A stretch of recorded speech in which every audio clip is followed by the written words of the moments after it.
Ya, makanya dalam hadisnya kan jelas ketika Allah idza harrama syai'an harrama thamanahu. Ketika Allah mengharamkan sesuatu maka mengharamkan hasilnya, mengharamkan harganya. Khamar haram diperjualbelikan, maka hasil dari khamar haram.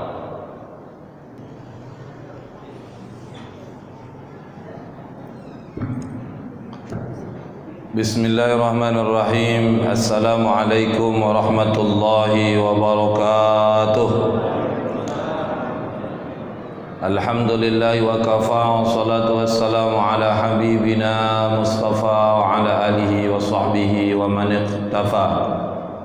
Asyhadu an la ilaha illallah wa asyhadu anna Muhammadar Rasulullah. Allahumma salli ala sayyidina Muhammad wa ala ali sayyidina Muhammad. Assalamu alayka ya Rasulullah.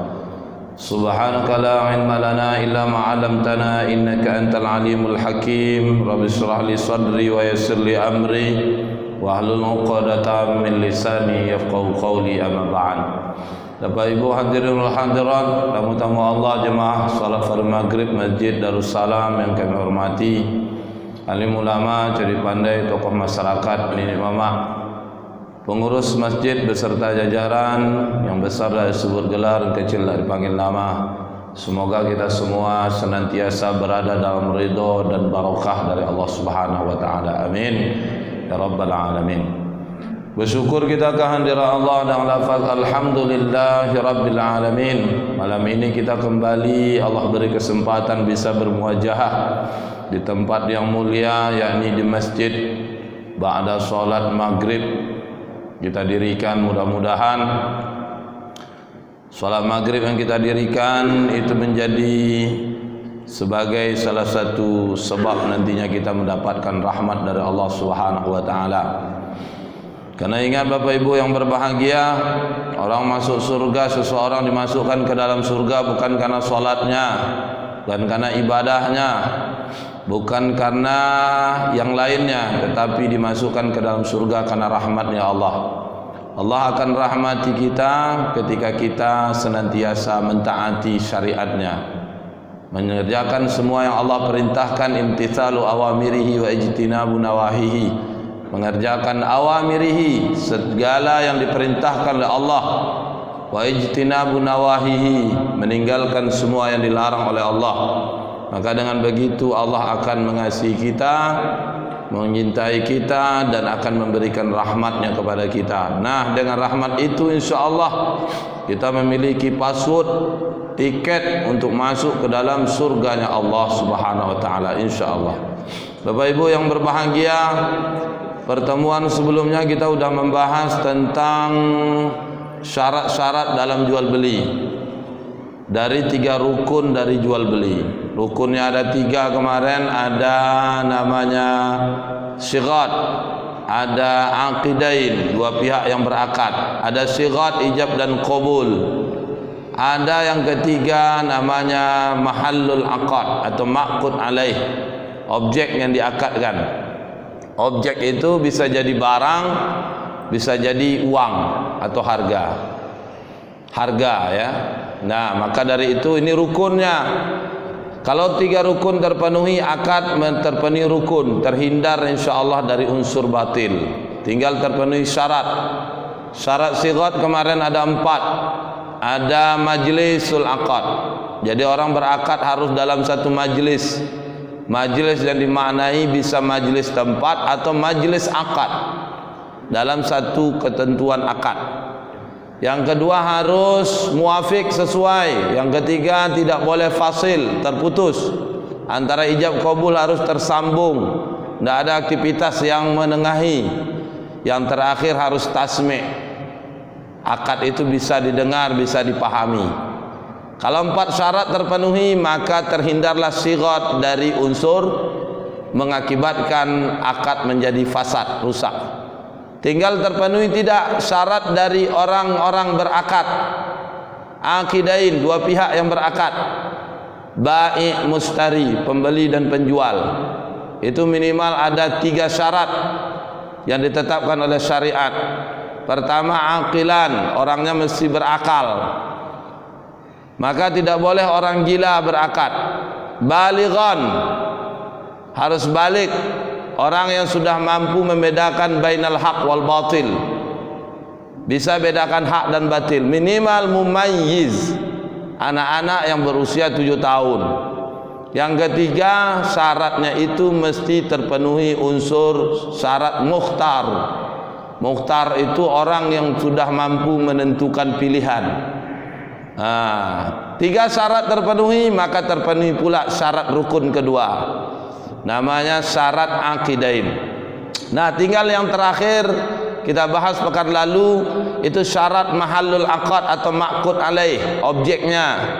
Objeknya itu harus terpenuhi minimal 6 syarat. Ini bisa ingat enggak ya? Nanti insyaallah kalau apa saya bisa kirimkan nanti Pak sama Pak Haji file ininya. Mana tahu jemaah kita mau memperbanyak di print, bisa dijadikan bundel bahan untuk baca-bacaan, insyaallah kalau mau. Nah, itu ada syarat, 6 syarat dari objek itu. Pertama, harus thaharatul ain, tidak boleh objeknya haram. Haram tidak boleh, barang harus suci. Innallaha wa rasulahu, sungguhnya Allah dan Rasulnya, harrama, telah mengharamkan. Apa yang diharamkan? Maitah, ya, mengharamkan bangkai, khamar, khinzir, wal asnam, patung berhala. Jadi khamar, bangkai, khinzir, babi atau B2, berhala, ini jenis benda yang tidak halal. Dijelaskan oleh nas keharamannya, memperjualbelikannya, maka tidak terpenuhi unsur syarat dari objek yang diakadkan, yang diperjualbelikan. Maka kalau dilakukan juga jual beli, transaksi terhadap objek-objek yang tidak suci alias tidak halal, maka barang transaksi itu, barang yang diakadkan itu hasilnya menjadi tidak halal. Maka syarat yang kedua, al-intifa'u bih, barangnya bisa dimanfaatkan. Apa yang bisa dimanfaatkan itu sesuatu yang halal. Makanya ukuran dalam Islam tidak dilihat dari sisi ada yang membutuhkan. Makanya mohon maaf Bapak Ibu yang berbahagia, negara yang mengadopsi sistem kapitalis itu, makanya kenapa khamar beredar, narkoba boleh beredar, mohon maaf, berimu maaf, prostitusi boleh beredar, karena ada yang membutuhkan. Ketika ada yang membutuhkan, dianggap bernilai, punya nilai, dianggap sebagai barang ekonomi. Karena dianggap sebagai barang ekonomi, maka dibiarkan, meski punya dampak yang luar biasa terhadap masyarakat. Narkoba itu luar biasa dampaknya, Pak. Terkesan, mohon maaf, negeri ini tak bisa memberantas narkoba, karena memang kapitalis paradigmanya begitu. Sesuatu yang punya, ada yang membutuhkan, ada yang punya keinginan terhadap sesuatu itu, ada yang butuh, maka dianggap bermanfaat, punya nilai, tanpa memandang sesuatu itu berdampak negatif, doror ditimbulkan atau tidak. Kalau dalam Islam jelas, setiap yang haram maka dia dianggap tidak bermanfaat. Meski ada yang butuh, maka tetap dianggap tidak sebagai barang yang memiliki nilai ekonomi. Ya, makanya dalam hadisnya kan jelas, ketika Allah idza harrama syai'an harrama thamanahu, ketika Allah mengharamkan sesuatu, maka mengharamkan hasilnya, mengharamkan harganya. Khamar haram diperjualbelikan, maka hasil dari khamar haram. Apalagi narkoba haram, memperjualbelikannya hasilnya haram. Kenapa? Karena dianggap tidak bermanfaat, maka tak terpenuhi syarat. Kullu ma hurima 'alal ibad fa bai'uhu haram. Setiap yang telah diharamkan atas hamba, maka haram memperjualbelikannya. Jangankan dimakan, dimanfaatkan, digunakan, diperjualbelikan tidak boleh. Kalau sudah tak boleh diperjualbelikan, ini dalam pandangan syara berarti tak bermanfaat meski ada yang butuh. Makanya dalam Islam paradigmanya Pak, persepsinya berbeda menyikapi khamar. Khamar walaupun ada yang butuh tetap tidak boleh ditransaksikan. Kenapa? Karena tegas keharamannya. Meski ada yang mau, ada yang cari. Kalau dalam kapitalis tidak. Kalau ada yang membutuhkan, maka dianggap bermanfaat dan dianggap sebagai barang memiliki nilai ekonomi. Sehingga kalau barang itu punya nilai ekonomi, maka dibiarkan. Maka tidak heran narkoba beredar, miras di mana-mana. Pernah data 2010 Pak, itu ngeri. 2010 3 juta remaja Indonesia tiap hari teler. 3 juta tiap hari teler. Data 2010. Sekarang udah 2021. Lebih parah telernya. Dulu 2010 parah. Maka syarat kedua al-intifa'u bih. Yang ketiga milkiyatul aqidalah, milik orang yang berakad. Maka orang yang berakad itu mesti pemilik. La tabi' ma laysa indak. Jangan kau jual barang yang tak ada di sisimu. Maka penjual mesti pemilik. Kalau ada orang lain yang menjual bukan pemilik, maka dipastikan dia ini wakil dari pemilik atau bukan. Kalau dia wakil dari pemilik, maka hukum berjual beli dengan dia boleh. Kenapa? Karena ada wakalah, terjadi akad antara pemilik dengan orang ini, perwakilan, namanya wakalah. Kalau dia bukan diwakilkan, dia dapat fee, namanya samsaroh. Kalau sekarang namanya broker, pialang, maklar. Hukumnya boleh. Wakalah, samsaroh boleh. Si penjual bukan pemilik, tapi si penjual perantara atau wakil dari pemilik. Maka hukumnya boleh. Itu yang sekarang terjadi ya di masyarakat kita. Profesi jadi broker, maklar. Boleh tidak? Boleh. Yang tidak boleh itu maklar memaklari. Kita sudah jadi maklar perantara, kita kasih lagi hak itu kepada orang lain. Kita dapat fee.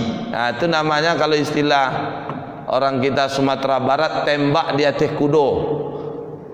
Itu tidak boleh. Fee itu jadi haram. Kenapa? Samsaroh ala samsaroh. Maka dari itu syarat ketiga, di samping suci barang bisa dimanfaatkan, yang ketiga milik yang berakad ya. Nah yang keempat, barang itu harus al-ilmu bih, diketahui. Tidak boleh barangnya tidak jelas, tidak boleh barangnya tidak pasti, harus pasti, harus jelas. La tastarus sama' fil ma' fa innahu gharar. Jangan menjual ikan di dalam air, karena menjual ikan dalam air itu hukumnya gharar. Gharar Bapak Ibu ada dua. Ada gharar dari asal usulnya, ada gharar karena spesifikasinya. Contoh, beli anak sapi masih dalam perut induknya. Anak sapinya tidak ada. Kalaupun ada masih dalam perut induknya. Dalam perut induknya bisa jadi lahir, bisa jadi mati. Maka ini gharar. Gharar yang seperti ini jadi batil. Kenapa? Karena objeknya tidak ada. Tuh makanya jual buah di pohon. Di pohon belum ada buah, tapi masih putih. Ini namanya ijon. Jual belinya gharar. Jadi batil. Kenapa batil? Karena objeknya tidak ada. Mau dibeli buah durian, tapi di pohonnya masih putih durian. Itu gharar. Ghararnya karena asal, maka ghararnya menjadi batil. Tapi ada gharar yang kedua, gharar karena spesifikasi ukuran. Boleh saya jual sapi ini ke kamu seharga 12 juta. Sepakat? Sepakat. Tapi sapi ini baru saya kasih kalau susunya sudah 2 liter. Ini gharar nih. 2 liter itu belum jelas. Itu namanya gharar. Gharar yang seperti inilah yang membuat akad menjadi rusak alias fasad. Kedua-duanya tak boleh. Ya, itu gharar. Makanya al-ilmu bih. Akad itu barang yang diperjualbelikan harus diketahui. Nah, ala taslimihi, barangnya bisa diserah terima. Yang kelima, kalau barang tak boleh diserah terima, tak bisa diserah terima, nah ini barangnya tidak ada, tidak jelas, maka tak boleh. Maka harus dipilah. Pertama, ada barang yang bergerak dan tidak bergerak, mankulah ghairu mankulah. Kalau barang yang bergerak bisa dipindahkan, ketika berakad mesti diserahkan. Contoh, air kan bisa dipindahkan nih, dibawa. Handphone bisa dipindahkan dibawa, motor bisa dipindahkan dibawa, kipas angin, lampu bisa dipindahkan, bisa dibawa. Saat akad harus diserahkan. Tapi ada ghairu mankulah, barang yang tak bergerak. Contohnya apa? Rumah tak bisa dipindahkan. Gimana kalau jual, kita bertransaksi di kedai kopi di luar sana, dibawa rumah ke sana, kan tak mungkin. Itu namanya ghairu mankulah, barang yang tak bergerak, tak dipindahkan. Tapi barang yang bergerak ini mesti dipindahkan saat akad. Jual beli mobil, mobilnya mana? Ini mobilnya. Berapa harga? Sekian. Sepakat harga. Ini mobil, ini surat. Terima duitnya, serahkan mobil dan surat-suratnya. Nah, itu namanya ala taslimihi. Kalau barangnya mankulah, bergerak. Beda barang yang tidak bergerak, itu tidak diserahkan barangnya, cukup perwakilannya. Contoh rumah, tanah, itu yang kita serahkan perwakilannya. Apa itu? Surat-suratnya. Makanya disinilah Bapak Ibu nanti kita jelaskan. Jual beli tunai sama kredit membedakan cuma satu, sistem pembayaran. Kalau tunai langsung diserahkan mutlak, utuh. Tapi kalau kredit, barang diserahkan, bayarnya angsur. Kalau mutlak, ini barang berapa? 100.000. Nih duit 100, ambil barang. Itu mutlak. Tapi kalau tidak tunai gimana? Atau kredit bahasanya. Ini barang, berapa harga? 100.000. Berapa? Kapan dibayar? Besok. Tapi barang tetap diserahkan. Bayarnya yang ansur sesuai kesepakatan. Boleh besok, boleh seminggu, boleh sebulan, sesuai kesepakatan kedua belah pihak. Itu namanya kredit, bayar mundur atau sistem nyicil angsuran. Kalau dalam istilah ekonomi kredit. Bapak Ibu yang berbahagia, ini yang kelima. Yang terakhir syaratnya itu mesti kaunul mabi' maqbudah, barang dipegang oleh penjual. Ini khusus barang-barang yang ditakar, ditimbang, dihitung, mesti dipegang penjual dulu baru boleh diperjualbelikan. Apa itu barang ditakar, ditimbang, dihitung? Barang-barang yang umumnya barang-barang misliyat. Barang misliyat itu barang yang ada penggantinya. Misalnya air ada penggantinya. Nah, barang ditakar, ditimbang, dihitung ini, barang-barang ini tak boleh dijual sebelum kita punya. Makanan tak boleh kita jual sebelum kita miliki. Pesan di atas pesan itu tak boleh. Oh, salam Ustaz, nanti berbeda. Ada ketentuannya 3. Pertama, kailim maklum wa waznin maklum ila ajalim maklum. Kailim takarannya, waznin timbangannya harus jelas. Ila ajalim maklum, waktunya harus jelas.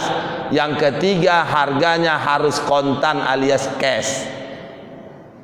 Berapa pesan makanan? 100 porsi. 100 porsi berapa? 20.000. 100 berapa? Nih duitnya. Kapan diterima? Besok pagi. Jelas. Makanannya apa? Ini, lauknya ini, harus jelas. Itu namanya salam. Ya, salam. Maka dari itu Bapak Ibu yang berbahagia, syarat ke-6 kaunul mabi' maqbudah. 6 syarat. Terpenuhi 4 syarat sigat, 3 syarat orang-orang berakad penjual pembeli, 6 syarat dari ma'qud alaih, maka jual beli secara umum syar'i alias sah. barangnya jadi halal. Kenapa? Akadnya syar'i. Kalau barangnya akadnya tidak syar'i, barangnya menjadi tidak halal. Bapak Ibu yang dimuliakan oleh Allah. Selanjutnya, jual beli itu kalau kita bagi pembahasan menurut para ulama, ada beberapa jenis macam jual beli. Ada jual beli itu dibagi berdasarkan barang dagangan. Pertama ada namanya bai'ul mutlak. Ada 4 jenis jual beli berdasarkan barang dagangan. Ada 4. 4 itu pertama bai'ul mutlak. Apa makna bai'ul mutlak? Mutlak itu barangnya utuh dikasih. Saat akad jual beli, barang itu utuh diserahkan oleh siapa? Penjual. Utuh pula diterima oleh siapa? Pembeli. Itu namanya bai'ul mutlak. Secara pembagiannya berdasarkan jenis barang, mutlak utuh diserahkan. Ada yang kedua namanya bai'us salam, jual beli pesanan. Akad terjadi tapi barang tak langsung diserahkan, ditunda dulu barangnya, ditunda menyerahkan. Kenapa? Karena saat akad tidak ada barangnya, dipesan dulu, dicari dulu. Maka dari itu ulama berpendapat ketika transaksi barangnya tidak ada, tadi kan disebut gharar, kayak beli sapi tapi masih dalam perut induknya, kan gharar itu. Kenapa? Barang tidak ada. Bagaimana dengan salam? Ulama berpendapat khusus jual beli salam hukumnya boleh dengan ketentuan 3 tadi. Pertama, jenis barangnya harus jelas. Mau mesan apa?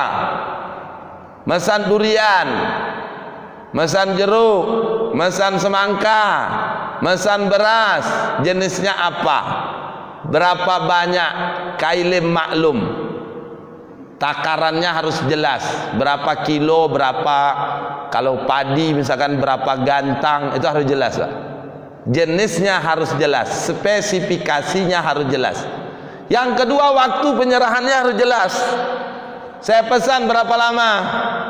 Seminggu, 2 minggu, harus jelas. Tidak boleh pakai antara, karena barangnya masih dicari. Seminggu sampai 2 minggu berarti tidak jelas. Maka harus jelas, Pak. Kalau ragu seminggu, yakin 2 minggu, 2 minggu. Tak boleh tak jelas waktunya. Waktu apa? Kan saat berakad barangnya tidak ada. Waktu menyerahkan kapan? Nah, itu harus jelas waktunya. Berapa lama? Itu harus jelas. Ila ajalim maklum. Yang ketiga, harganya harus kontan. Berapa nih jeruk nih? 1 juta. Nih duitnya. Kontannya apa? Di muka. Ya, bayar di depan, cash di depan. Tapi barangnya kapan? Nanti. Sesuai waktu yang disepakati dan sesuai jenis spesifikasi yang dipesan. Makanya para ulama mengatakan ibadahnya kita ini itu makanya dituntut, dibutuhkan keimanan, Pak. Ibadah yang kita tunaikan sekarang ibaratkan seperti orang berakad salam. Sholat maghrib tadi pahalanya kan ada kalau terpenuhi syarat. Pertanyaannya kita tahu berapa pahalanya? Nanti. Kapan nantinya? Kalau mati. Makanya bagi orang beriman, Pak, mati itu bukan menakutkan. Syekh Ali As-Sabuni ditanya, ma huwal maut? Ya maut, apa itu mati? Apa dijawab oleh beliau? Al maut an-ni'am. Mati itu adalah nikmat. Bapak Ibu duduk sekarang di majelis ini pahalanya besar. Cuma nampak Bapak Ibu pahalanya. Kayak nengok cek saldo rekening, handphone, pulsa, enggak. Kapan baru dapat ini pahala duduk sekarang nih? Ketika mati. Maka mati bagi orang beriman itu adalah nikmat. Puncak nikmatnya apa? Bertemu melihat Allah. Itu enggak mati, enggak bisa. Tapi jangan cari mati, Pak. Itu yang jangan.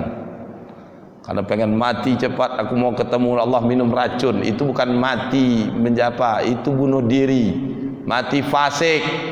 Ngeri itu ancamannya, Pak. Tempatnya di neraka. Di neraka disiksa, diazab besok oleh Allah, suruh minum racun sampai mati. Setelah mati hidupkan lagi, minum racun lagi, mati, minum racun lagi, mati, sampai Allah membuat keputusan dia masuk, berhenti siksaannya, masukkan ke surga, baru berhenti siksaan minum racunnya. Kalau bunuh diri dia pakai pisau, ditusuknya mati, hidupkan lagi, tusuk lagi, mati, hidup lagi, tusuk lagi, mati, hidup lagi. Makanya mikir panjang lah kalau mau bunuh diri. Sekarang ini tren orang bunuh diri, bercokak sama laki minum racun. Bercokak sama laki minum racun, lakinya menikah balik. Mati lah paling menangis, pagi menangis, antar menjelang zuhur, asar dia menikah lagi. Kenapa apa? Itu intermezzo. Kalau Bapak jangan buat, Pak. Bapak Ibu yang dimuliakan oleh Allah Subhanahu wa taala. Ini yang kedua, jenis jual beli berdasarkan barang dagangan. Yang ketiga ada namanya bai'ul muqayyadah. Bai'ul muqayyadah itu apa? Secara barang dagangan yang diperjualbelikan, dipertukarkan, itu barang sama barang. Ini air mau ditukar sama minyak, sagu mau ditukar sama singkong, ubi mau ditukar sama jagung, sesuai kesepakatan. Ini namanya bai'ul muqayyadah. Di dalam istilah ekonomi dikenal dengan sistem barter. Hukumnya boleh dengan syarat ketentuan. Apa syaratnya? Khusus barang-barang ribawi tak boleh dipertukarkan. Pertama, ada kelebihan kalau sejenis. Az-zahab bil-zahab, emas sama emas, wal fiddah bil-fiddah, perak sama perak, wat sa'iru bis-sa'ir, gandum sama gandum, wat tamru bit-tamri, kurma sama kurma, wal milhu bil-milhi, garam sama garam, wal bur bil-bir, jawaut sama jawaut. 6 jenis ini. Masalan bimislin, kalau dia ditukar dia sejenis. Waznan biwaznin, syaratnya timbangan harus sama. Ada kelebihan, maka kelebihan itu jadi riba. Ini pengecualian khusus. Makanya kalau barang sejenis ditukar, khusus barang ribawi, dilakukan terjadi tukar tambah, maka tukar tambah itu riba. Namanya riba fadl. Tapi kalau tukar tambahnya bukan barang yang 6 nih, yang sejenis, itu tak riba.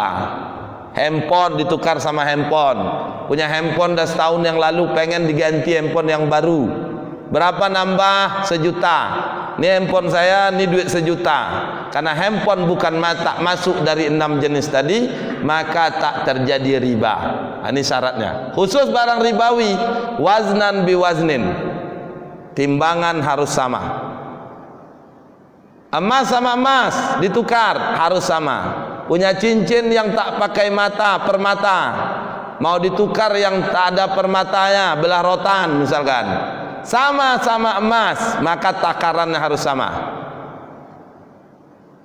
Harus sama, Pak. Ya. Oh, terjadi tukar tambah, ada 20.000, 20.000 itu jadi riba. Ini sekarang banyak yang nyeleneh. Ada yang dianggap ulama tapi suk. Sekarang banyak nyeleneh, Pak. Apa nyeleneh sekarang? Logis kok. Kalau ditukar nih emas sekarang, 1 emas dengan emas yang baru, kan logis, jasa dia. Ini syariat, ketentuannya. Kalau emas sama emas, logis tak dipakai nih. Syariat, dalil yang dikedepankan. Ya, secara ekonomi memang masuk akal, Pak. Secara ekonomi memang masuk akal.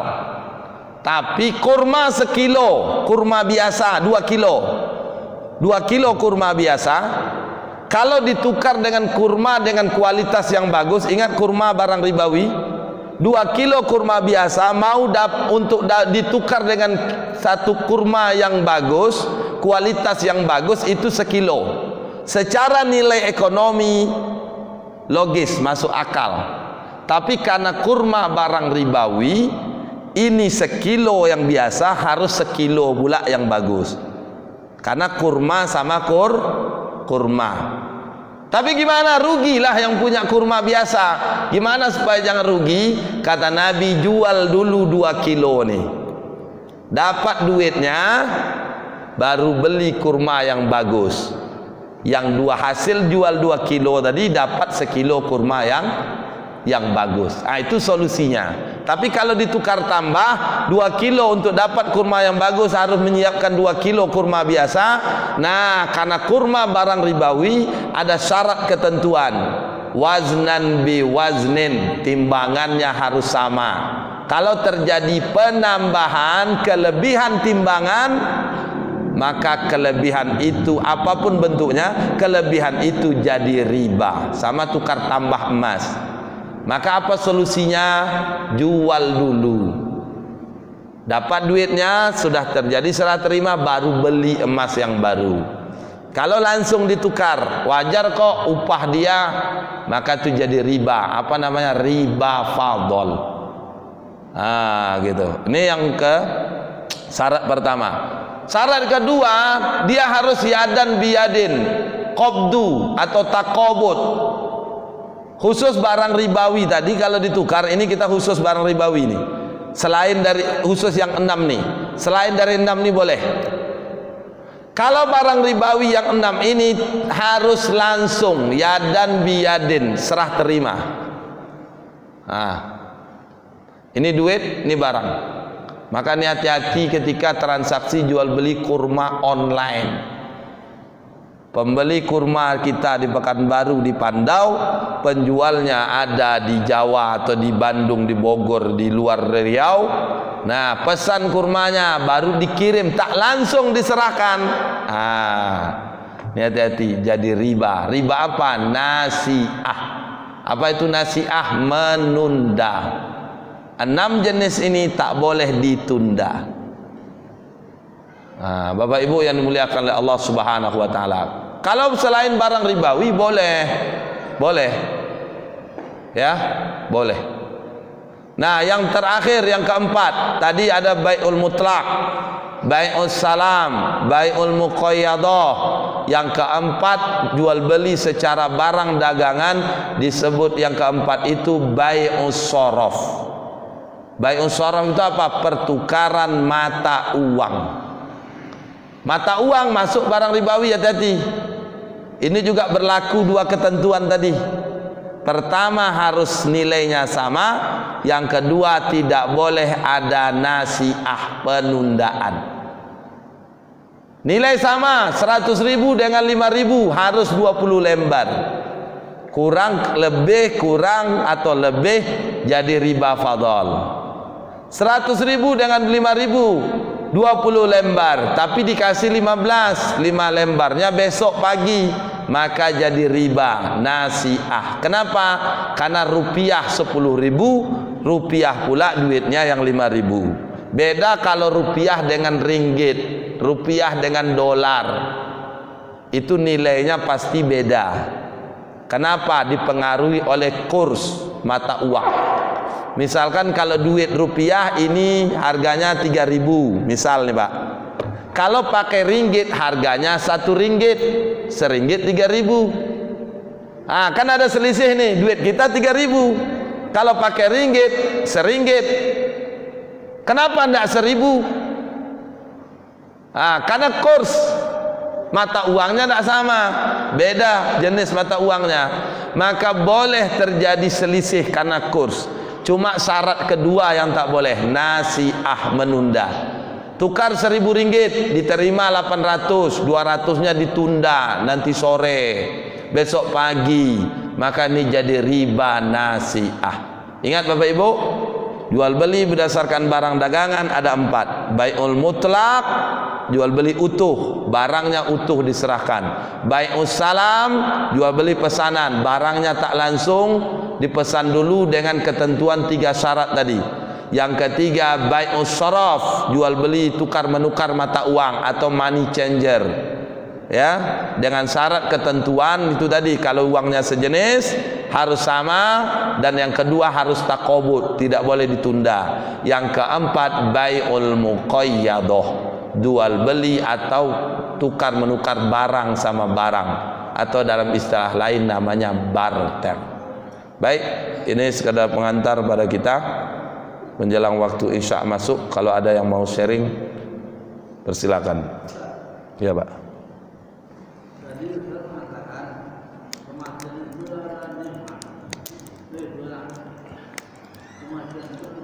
Ya.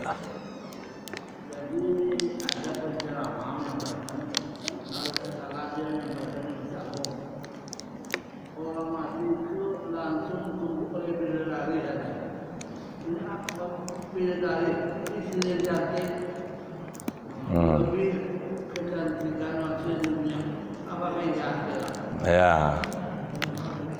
Nah, itu perkara gaib. Tapi apakah iya? Banyak kisah sahabat. Ada namanya dulu sahabat bernama Zaid dan Zulfah.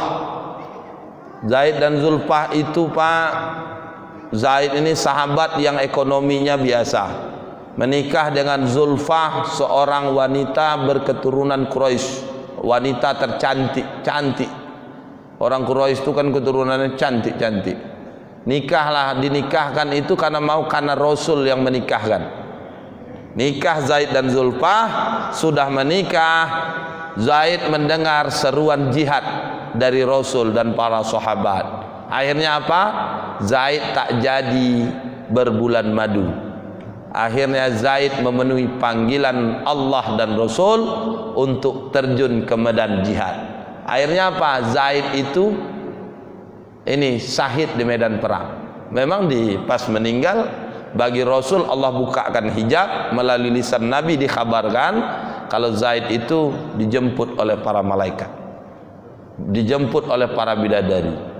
Masya Allah. Bahkan ada kisah sahabat itu, saking kan berebutnya bidadari menjemput sahabat yang syahid ini, ada sahabat Rasul yang memalingkan wajahnya ketika menguburkan jenazah sahabat ini. Ditanya oleh sahabat yang hidup, "Kenapa ya Rasul? Tadi engkau menangis, sekarang engkau bersenyum dan memalingkan wajah. Tadi aku menangis, si fulan ini waktu tadi baru dia menikah, memenuhi perintahku, dia menikah. Sekarang dia syahid, makanya aku menangis. Tak sempat berbulan madu." Menangis Nabi karena ini kan. Nah, terakhir cuma Nabi akhirnya tersenyum. "Kenapa engkau tersenyum ya Rasulullah melihat jasad jenazah ini, sahabat ini yang syahid?" "Karena aku melihat berbondong-bondongnya bidadari menjemputnya." Makanya kenapa Rasul memalingkan wajahnya? Saking berebutnya bidadari ini, ada di antaranya itu tersingkap auratnya. Nabi ghaddul basar, menundukkan pandangan dengan memalingkan wajah. Insya Allah tuh, Pak, itu salah satu nikmatnya. Mau bidadari Bapak nih kayaknya. Insya Allah. Ada yang menandakan bidadari itu orang dan iya. Semua tiga, Pak. 70. Cuma ada bidadari di dunia, bidadari itu lebih cantik dari bidadari yang 70. Ini yang jadi cemburuan dari bidadari-bidadari yang ada waktu itu di surga. Siapa itu? Wanita solehah, istri-istri bapak-bapak yang solehah. Maka itulah bidadari Allah yang hadir di dunia. Maka nanti itu saling ini. Kalau bidadari kenapa tercantik? Karena anggota tubuhnya itu dibasahi oleh air wudu, maka lebih luar biasa cantik mengalahkan bidadarinya. Tapi jangan tengok yang sekarang. Tengok sekarang kayak gini lebih cantik pula nih, katanya lebih cantik daripada jangan tengok sekarang. Kalau sekarang nih ya qanaah lah. Ya, tengok nanti kapan kalau kita sudah mati. Iya, kalau masih hidup nih tidak tahu kita, Pak. Bapak Ibu tadi ada kesempatan dikasih rezeki bersedekah. Pahala sedekah itu kan luar biasa. Andai kan ada orang mati dikasih kesempatan hidup, dia tak pergi haji, tak pergi umroh, dia tak berzikir ke masjid, dia tidak mendirikan sholat 5 waktu, sholat sunat, dia takkan berpuasa walaupun dikasih sedetik hidup, tapi dia bersedekah. Karena pahala sedekah langsung dibawa oleh yang bersedekah ketika dia mati berada di alam barzah. Kapan baru kita dapat? Tadi ada bersedekah sebiji jeruk, sebuah jeruk. Kalau kita udah mati. Itu makanya menurut Syekh Ali As-Sabuni, mati itu adalah maut an-ni'am, bukan nikmat. Ni'am jamak dan nikmat. Ni'am, banyak kenikmatan yang didapatkan. Bagi siapa? Bagi mereka yang memandang karena iman, tembus, berpikirnya itu dalam pemustanir, dia berpikir memang ini langsung kepada apa yang riut yang Allah Subhanahu wa taala siapkan. Gitu. Maka bagi kita itu tidak takut mati itu, Pak. Yang takut itu apa? Bekal kita. Pernah dengar sahabat Nabi Abu Hurairah? Abu Hurairah itu luar biasa, Pak. 9.000 lebih. Tadribul, dalam kitab Tadribul Rawi itu salah satu sahabat yang paling banyak meriwayatkan hadis. Abu Hurairah dapat predikat radhiyallahu anhum wa radu'an. Allah ridho kepada mereka. yakni siapa mereka? Sahabat. Tapi mau menjelang ajalnya menangis, Pak, terisak-isak. Orang yang datang menengoknya sakit, ditanya, apa gerangan kau menangis Abu Hurairah? Takut berpisah dengan dunia? Tidak. Takut kau berpisah dengan hartamu? Tidak. Takutkan kau berpisah dengan keluargamu, sahabatmu? Tidak. Apa yang membuat kau menangis? Aku menangis, aku sadar aku akan menempuh perjalanan yang panjang tak terhingga. Tapi aku khawatir kalau bekalku sedikit. Ini kayak levelnya sahabat pun gak gitu, apalagi kita. Kita gimana? Kita sholatnya kadang tidak tepat waktu, bolong-bolong pula ada kadang. Sholat sunat kapan terdoga? Kalau orang Melayu kapan terdoga? Kapan teringat, Pak? Kapan teringat sholat sunat? Bukan menjadi amalan rutin. Baca Quran juga begitu, Qiyamul Lail juga begitu. Merasa amal kita udah cukup. Yang tak kayak kita, ini salah-salah semua. Jangan, Pak. Tak boleh. Ya, tak boleh. Maka nikmat. Apa yang pelajaran dari Abu Hurairah tadi? Yang harus kita persiapkan itu bukan khawatir, itu bukanlah matinya. Yang harus kita khawatirkan adalah bekal persiapan menuju mati. Dunia ini ada, Pak. Bapak balik kampung bisa minta tolong kalau duit habis. Telepon kawan, Pak Haji dan kami piti dan jatuh atau apalah, bisa bantu transfer duit 500 dulu. Awal bulan besok saya bayar. Bisa. Kalau besok 3 cuma. Sedekah jariah, ilmu bermanfaat. Ini 2 nih di dunia. Anak yang soleh. Kalau 3 ini tidak ada, pupuslah sudah. Nauzubillah, ngeri. Makanya Imam Sayyidina Utsman bin Affan diceritakan oleh Nabi tentang akhirat.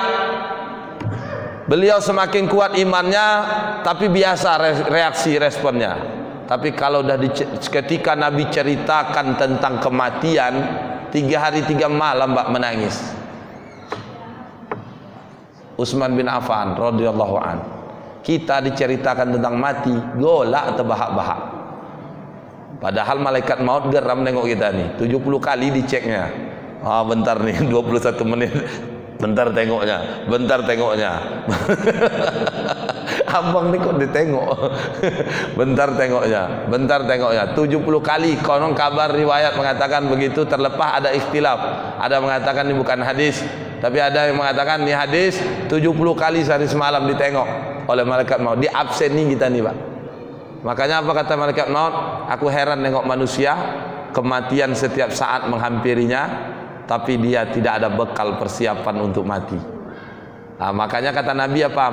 Ada pernah Nabi melihat lewat depan orang yang ngumpul ketawa terbahak-bahak. Apa kata Nabi? Andaikan mereka mengetahui apa yang aku ketahui, maka mereka sedikit ketawa dan banyak menangis. Tahu yang diketahui oleh Nabi apa itu? Hidup setelah mati, kondisi di alam barzah, kehidupan di alam akhirat, maka sedikit ketawa banyak menangis. Kita ni tak mengingat mati, makanya banyak gua daripada menangis. Kadang payah menangis, dipaksa menangis, pakai air liur, tak juga menangis. Nah, maka dari itu Pak, nikmat, insyaallah. Baik, saya kira demikian. Waktu isya-nya sudah masuk. Makasih. Insyaallah kita lanjutkan pertemuan berikutnya tentang macam-macam dari jual beli tadi.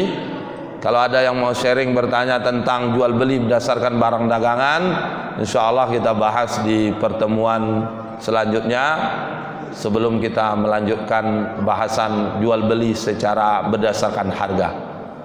Pada Allah saya mohon ampun, pada Bapak Ibu saya mohon maaf. Wallahu muwaffiq ila aqwamit thoriq, ihdinas siratal mustaqim.